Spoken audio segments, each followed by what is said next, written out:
कक्षा 12 फसल उत्पादन एवं उत्थान शास्त्र वार्षिक परीक्षा 2024 के इम्पोर्टेंट क्वेश्चन आंसर्स इस वीडियो में कवर किए गए हैं। इसलिए वीडियो को लाइक कर दें, चैनल को सब्सक्राइब कर दें और ऐसी ही और इन्फॉर्मेटिव वीडियो देखने के लिए बेल आइकन को ऑल पर सिलेक्ट करना ना भूलें। प्रश्न क्रमांक 6वां हो जाएगा, टिकाऊ कृषि से आप क्या समझते हैं? इसका उत्तर हो जाएगा ऐसी कृषि जिसमें कृत्रिम रूप से तैयार किए गए और कीटनाशकों का कम से कम प्रयोग किया जाए ताकि उनसे प्राप्त अवशेषों का हानिकारक प्रभाव वातावरण एवं जीवों पर कम से कम हो, टिकाऊ कृषि कहलाती है। अथवा में जाएगा, आधुनिक कृषि को परिभाषित कीजिए। इसका उत्तर हो जाएगा खेती की ऐसी विधि जिसमें भूमि प्रबंधन एवं कार्बनिक खेती को अपनाते हुए जैव प्रौद्योगिकी एवं फसल प्रणाली का प्रभावी ढंग से उपयोग किया जाता है, आधुनिक कृषि कहलाती है।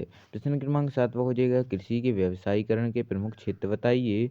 इसका उत्तर हो जाएगा, कृषि के व्यवसायीकरण के प्रमुख क्षेत्र निम्न हैं। पहला, खाद्यान्न एवं वस्त्र समस्या का समाधान। दूसरा, अन्य उद्योगों हेतु कच्चे माल की आपूर्ति को पूरा करना। अथवा में जाएगा, राष्ट्रीय अर्थव्यवस्था में कृषि का महत्व बताइए। इसका उत्तर हो जाएगा, राष्ट्रीय अर्थव्यवस्था में कृषि का महत्व निम्न प्रकार है। पहला, यह राष्ट्रीय आय का प्रमुख स्रोत है। दूसरा, यह आर्थिक विकास का प्रमुख आधार है। प्रश्न क्रमांक 8वां हो जाएगा, विशिष्ट खेती किसे कहते हैं? इसका उत्तर हो जाएगा, जब किसी खेत या फार्म में किसी एक ही फसल विशेष का उत्पादन होता है तथा वही फसल उसकी आय का प्रमुख साधन हो तो उसे विशिष्ट खेती कहते हैं।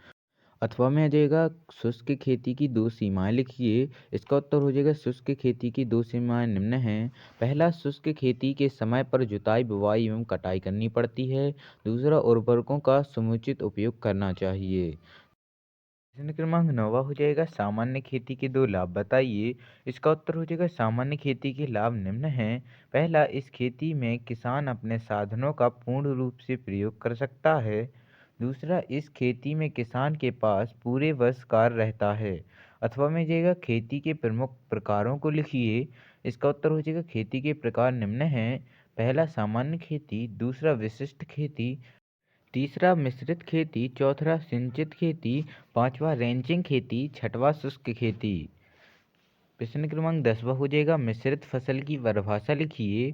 इसका उत्तर हो जाएगा, एक ही ऋतु में एक ही खेत में एक साथ दो या दो से अधिक फसलों को उगाना मिश्रित फसल कहलाता है।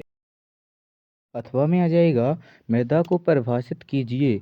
इसका उत्तर हो जाएगा, मृदा एक ऐसा जटिल पदार्थ है जिसका निर्माण चट्टानों के विघटन द्वारा छोटे छोटे कणों एवं जैव पदार्थों के मिलने से हुआ है। यह वह माध्यम है जिसमें फसलें लग सकती हैं, अर्थात मृदा हमारी फसलों को पोषित करती है एवं पौधों को वायुमंडल में सीधा रखने में है आवश्यक सहारा देती है।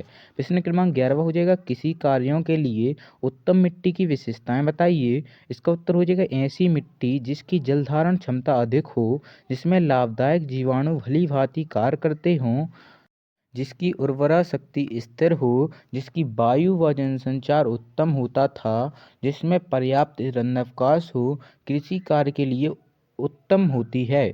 अथवा में आ जाएगा, मृदा घनत्व से आप क्या समझते हैं तथा यह कितने प्रकार का होता है? इसका उत्तर हो जाएगा, एकांक आयतन में मृदा के द्रव्यमान को मृदा घनत्व कहते हैं। यह दो प्रकार का होता है। पहला, मृदा का आवासीय घनत्व। दूसरा, मृदा का वास्तविक घनत्व। प्रश्न क्रमांक 12वां हो जाएगा, अम्लीय मृदा बनने के कोई चार कारण लिखिए। इसका उत्तर हो जाएगा, अम्लीय मृदा बनने के प्रमुख कारण निम्न हैं। पहला, जैविक पदार्थों का विघटन। दूसरा, मूल चट्टानों की प्रकृति। तीसरा, अम्लीय उर्वरकों का प्रयोग। चौथा, अपसरण। यह चार कारण हैं जो अम्लीय मृदा बनाते हैं। अथवा में आ जाएगा, क्षारीय मृदा किसे कहते हैं? इसका उत्तर हो जाएगा, ऐसी मृदाएं जिनमें घुलनशील लवण की मात्रा बहुत अधिक पाई जाती है, जिसकी उपस्थिति के कारण मृदा की उर्वरा शक्ति नष्ट हो जाती है तथा पौधों की वृद्धि बाधा उत्पन्न होती है, क्षारीय मृदा या ऊसर मृदाएं कहलाती हैं। प्रश्न क्रमांक 13वां हो जाएगा, जल क्षरण किसे कहते हैं? इसके प्रमुख प्रकार बताइए। इसका उत्तर हो जाएगा, जल द्वारा मिट्टी के कटाव या बहने को जल क्षरण कहते हैं। इसके प्रमुख प्रकार निम्न हैं। पहला, परत क्षरण। दूसरा, क्षुद्र क्षरण। तीसरा, अवनालिका क्षरण। चौथा, सरिता तट क्षरण। पाँचवा भू संलग्न क्षरण अथवा में जगह मृदा संरक्षण का महत्व बताइए। इसका उत्तर हो जाएगा मृदा क्षरण अति आवश्यक है, क्योंकि इसके द्वारा ही जीवन का पोषण होता है। मृदा में उगने वाले पौधे ही संपूर्ण विश्व के लिए भोजन उपलब्ध कराते हैं। इसके अलावा यह एक अनवीकरणीय योग्य संसाधन है। इसके एक बार नष्ट हो जाने पर इसे पुनः प्राप्त नहीं किया जा सकता। इसके कारण उसके संरक्षण का महत्व और भी अधिक हो जाता है। प्रश्न क्रमांक 14 हो जाएगा, फसलों को किन किन आधारों पर वर्गीकृत कर सकते हैं, नाम लिखिए। इसका उत्तर हो जाएगा, फसलों को प्रमुख रूप से निम्नलिखित आधारों पर वर्गीकृत कर सकते हैं। पहला, ऋतुओं के आधार पर। दूसरा, पौधों के जीवन चक्र के आधार पर। तीसरा, फसलों के विशेष उपयोग के आधार पर। फ्रेंड्स, वीडियो में बताई गई सभी प्रश्न महत्वपूर्ण है, इसलिए वीडियो को अंत तक देखें। अगर आपको वीडियो पसंद आई हो तो वीडियो को लाइक करें, चैनल को सब्सक्राइब करें और ऐसी ही और इन्फॉर्मेटिव वीडियो देखने के लिए बेल आइकन को ऑल पर सेलेक्ट करना ना भूलें। चौथा हो जाएगा, कृषि के महत्व के आधार पर। फ्रेंड्स, वीडियो के सभी स्क्रीनशॉट ले लीजिएगा, क्योंकि बहुत ही महत्वपूर्ण प्रश्न वार्षिक परीक्षा के लिए कवर किए गए हैं।